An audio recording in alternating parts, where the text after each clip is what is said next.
Assalamualaikum Waalaikumsalam. Do you pilih pemimpin yang jujur dalam hal masalah agama? Kalau kita pilih yang tidak beragama, bagaimana hukumnya? Haram. Kita pilih pemimpin hanajir agama, harum. Perintah Allah melalui Nabi Muhammad dalam Al-Quran. Calon pemimpin yang dipilih oleh Allah, yang pertama beriman, beragama, berislam. Dan yang selanjutnya pemimpin yang kami pilih bernasifat Rasulullah. Karena Nabi pemimpin yang kami pilih beri lagi yang dipimpin oleh Nabi. Setiap kabelian amanah fatana, itulah kriteria paling mendasar untuk calon pemimpin. Man pada dori urungnya Nabi ya, dori kecuali nak buta-buta ron. Pemimpin yang god akan lahir daripada rakyat yang god. Hana pemimpin yang dunia nyong yang hana tak pilih dia kena. Baik pemimpin tergantung daripada rakyat. Kalau rakyat cinta akhirat, maka akan kita pilih orang yang cinta terhadap akhirat. Yang tinan sumber kebaikanmu. Man yang gede hawa kebantuan, orang preh bantuan, awak bekerja, orang nikah-nikah dengan proposal mati. Ya kita tentunya hana punya harap. Ukur-ukurnya bibi preh bagi orang je, dia yakin tu. Hukum tak pilih pemimpin yang hanya mempom agama, haram. Kenapa haram? Menyatajuk suara aku udah hanya mempom agama.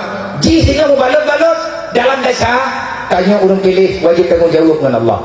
Satu suaramu wajib engkau pertanggungjawabkan di hadapan mahkamah Allah. Dek salah syaram tua, dek gara-gara pemilu dek alun neraka. Oh nak ke? Yang mana nak pegah dia bertiga dengan pemilu nak kudu biar. Pegah ada punya sama ngkem duk. Yang menang cara nak jawab bertiga nak melembah berangai.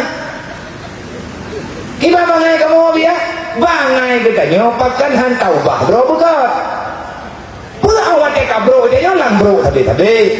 Pilih pemimpin yang godnya hukum dia wajib. Kalau god tak pegah benar, menyana god tanya, bukan god. Orang semayang pasti kepilih orang semayang. Nah orang gadnya ke semayang, kepilih orang nak semayang. Nyen sembahyang gadnya dipertanyakan, bagaimana cara salatmu sehingga kamu berani mendukung yang namanya kejahatan. Dah, bayang-bayang kan mengawanya untuk. Itu pegah dia dalih kalau kurang pegah apa pilihnya nya minta ke dia oh dah aku pegah kai dia biar nanti hati dengan kau ke leh ke hawanya aku doi kita ke ayo hai nomor HP hana mau timpan mah hananan ada guna yang tahu le urang drone dan pura-pura hana doi ya dia hai lu yang aura je lu hana musuhku ya je sebab Nabi ini pegah musuhmu bukan saudaramu. Musuhmu adalah siapa yang memusuhi Allah, dialah musuhmu. Bukan ternyata musuh sebagai kedua-dua. Ingat hal dengan ayah Boroyan dalam masa-masa nasihat politik. Tanya uraceh berdaku hidro dah nak pernah tanya dalam politik. Tanya politik, yang nya politik tanya buat yang pilih-pilih pemilu. Yang kenya yang ikut politik tanya kenyan tengku politik. Politik bukan untuk jangka 5 tahun, tapi politik yang paling dianjurkan, diperintahkan oleh agama. Bagaimana kita menyelesaikan misi kita di hadapan Allah? Ini politik ini. Siasat perjuangan terbesar di dunia ini bukan mempertahankan misi dunia, tetapi kita mau rela tinggal dengan segala keadaan di dunia demi kelepasan kita nanti pada hari kiamat. Baik sampai dengan bak minta bak putrin pemilu dan menerokannya baik. Nepegah ayah. Hirian lun berhalaya. Ayah kubrak lebih pencerahan politik sehat kepada bangsa Aceh. Politik Islami. Dan mestikah kita berpolitik? Mesti. Kenapa tidak? Karena alasannya begini.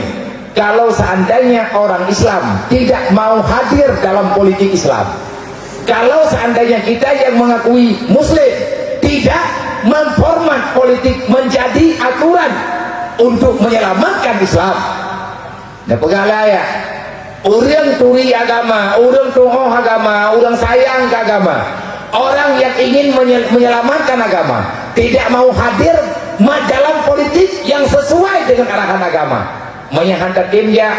Ayah menjawab, jangan salahkan politik, nanti dia akan berbalik arah menyerang agama dan bangsa. Relah agama gara-gara relah politik. Wajah politik relah agama. Bahkan relah agama yang mat nanggro uronya tengku awak partai politik. Kena tanya saudara taboh ya. Kenapa bisa terjadi di nanggro selama Mekah sendiri? Musuh dalam pilkada, saudara dalam demokrasi. Nyan tengku cukup berarti ngaku do te pegalaya. Nah pertanyaan Mbak Lung malam baru di tengah buat deponan debu. Pertanyaan Mbak Pi, abia nyo gara-gara politik lakau dengan perumoh beda dukungan. Sampai katro bak kejadian kanon kedua boh. Tempat-tempat ka beda. Ilakau ipegah meyahana kapilih yang kudukung itu. Bele kadu hajan lu. Nah kekentaliknya dia menyetruk bak gara-gara kaputun tahun antuk buduan rugo jelamnya 20 mayap yang kau likut bahan politik itu bahan politik kok enggak pakon nak kentang budu antuk mah dia nyen hai bukan endak yang di pemilu maksud tahun nyen urang yang petang-tahun terau kan bukan tawanya itu ino tang mati tanyo nyambat ang pagi uro malap tang tang tika putun ha tu malebi tang pagi ju gede nyo gede tengok kamu dawa-dawa bah politik mu mati ke malam tengok na pikir drone tim the nya nak tim tinggai mak drone na pikir urang yang nedang tim drone na pikir jalan drone ban subuh pro urmoh yang mana ma drone ngku imum ngku yang mana ma drone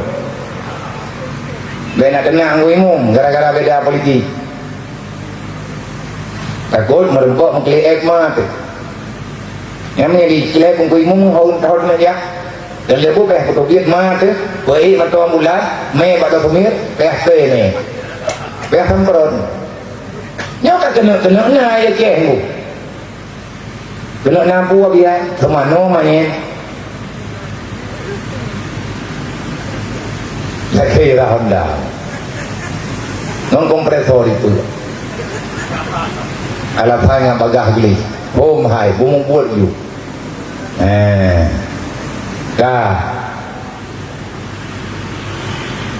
izin Ustaz, saya mau bertanya terkait bagaimana cara mendidik anak balita agar mengenal Allah. Izin Ustaz, mohon maaf sangat, jangan pakai bahasa Aceh, saya tak paham. Kalau tak pakai itu bahasa Indonesia yang lagi kenal kuah hitam keum juga sendiri. Fikir rumah aku. Bagaimana caranya mendidik anak balita agar mengenal Allah? Cara